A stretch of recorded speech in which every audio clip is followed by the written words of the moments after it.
de janvier. Là, avec le mois de janvier, on est 3-4 mois. Où on nous promet plein de choses. Les deux côtés, hein. Ouais. Du côté Hollande. Les promesses n'engagent que ceux qui les reçoivent. Tout à fait. Après, il y a eu un vote ce dimanche donc, qui a fait élire Hollande à la présidence. Maintenant, moi, je veux un avis clair et je dirais un regard de la situation de comme elle est, Ouais. ce qu'elle est réellement, Ouais. de ce qui est promis et de ce qu'on viendra. Alors, il y a deux cas de figure. La majorité législative revient à droite avec cohabitation, qui est quand même une chose un peu infernale. On l'a déjà connu, dans l'autre sens. La majorité passe à gauche, c'est le plan Hollande qui s'applique, à lui de respecter tout ce qu'il a promis. Si c'est une majorité si c'est une majorité de droite et qu'on a un Premier ministre qui continue les réformes qu'a fait le président Sarkozy, parce que moi qui ai 5 ans de mandature avec Sarkozy à la Commission des Finances, je vous dire que des réformes, on en a fait et on a simplifié quand même des tas de choses. Le seul problème, c'est qu'on n'a peut-être pas su les vendre, nos réformes, hein, ça c'est un problème au niveau politique, et que les socialistes ne rechangeront rien de tout ce qu'on a fait. La seule loi qui toucheront, et j'en suis persuadé, c'est la loi sur les territoires. Parce qu'ils perdent des régions, ce qui va faire peut-être qu'en changement de la loi sur les territoires, les conseils municipaux vont être décalés d'1 an. Il ne faut pas respecter les délais, tout ça.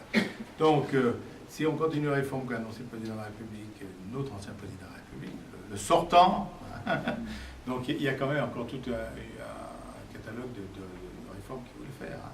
Il n'a pas pu tout faire, il en a fait beaucoup. Hein. Vous savez, on a siégé. Hein. Mais je ne peux pas vous garantir les promesses de Hollande. Non, ça, je suis d'accord. Et puis il faut voir comment va être, il faut attendre le 17 juin, il faut voir comment va être l'Assemblée, parce qu'on ne sait pas ce qui va sortir des... Comme disait Georges Pianta il y a très longtemps, on ne sait pas ce qui sort de la boîte à malice. Et c'est là qu'on verra comment ça tourne. Hein. Après, on entend plein de choses de la part des économistes qui disent que malgré tout, qui que ce soit... Moi je ne sais pas les économistes. Alors. Différentes couleurs. Hein. Ouais, non, mais même toutes les couleurs comprises. C'est comme les ingénieurs, ça, je suis toujours méfiant des ingénieurs. Parce que des fois, il y a des agents techniques qui trouvent des solutions que les ingénieurs ont pas passées, qui coûtent moins cher, qui sont plus pratiques. Mais bon, ça, c'est le maire qui parle, là. Parfois, il faut mieux s'adresser à des artisans, on est au moins sûr d'avoir la réponse à notre problème. Mais... Parce que c'est pareil par rapport à tout ça, en fait, on a plein de questions qui se posent. C'est qu'on nous a parlé d'une TVA sociale, les économistes disent malgré tout, même si c'est Hollande, il faudra y aller à un moment donné, parce que le pognon, il faut en rentrer. Il dit qu'il va toucher aux retraites. Donc s'il touche aux retraites, à un moment donné, il faudra mettre des points de cotisation. Qui c'est qui va toucher aux cotisants? On sent quand même que sur la Haute-Savoie, vous ne partagez peut-être pas mon avis, j'ai discuté avec des gens suite à la foire de la Roche, par exemple dans les cheminées, dans les trucs comme ça, ils ont rempli leur carnet de commandes. Parce que les gens ont peur, donc ils vont aller sortir leurs sous de leur livret de caisse d'épargne, parce qu'on est quand même, c'est quand même une chose à bien entendre, c'était à 17% du PIB dans les caisses d'épargne. C'est jamais vu, on était à 14 il y a 5 ans, tous les gens ont ramassé parce qu'ils ont peur. Et là maintenant ils ont une autre peur, donc ils vont chercher leurs sous dans leur caisse d'épargne pour faire des aménagements de cuisine, pour faire faire des cheminées, des piscines, ils vont faire des biens comme ça, ils vont les dépenser comme ça parce qu'ils ont la trouille. Et les gars que j'ai vus qui ont fait la foire de la Roche, ils ont dit que c'est une foire exceptionnelle cette année. Tout métier confondu, exceptionnel. On va en prendre comment, mais il faut concrétiser. Mais puisqu'il y a la loi Scribner, ils n'ont pas 2 jours pour se rétracter, ils ont des tas de choses.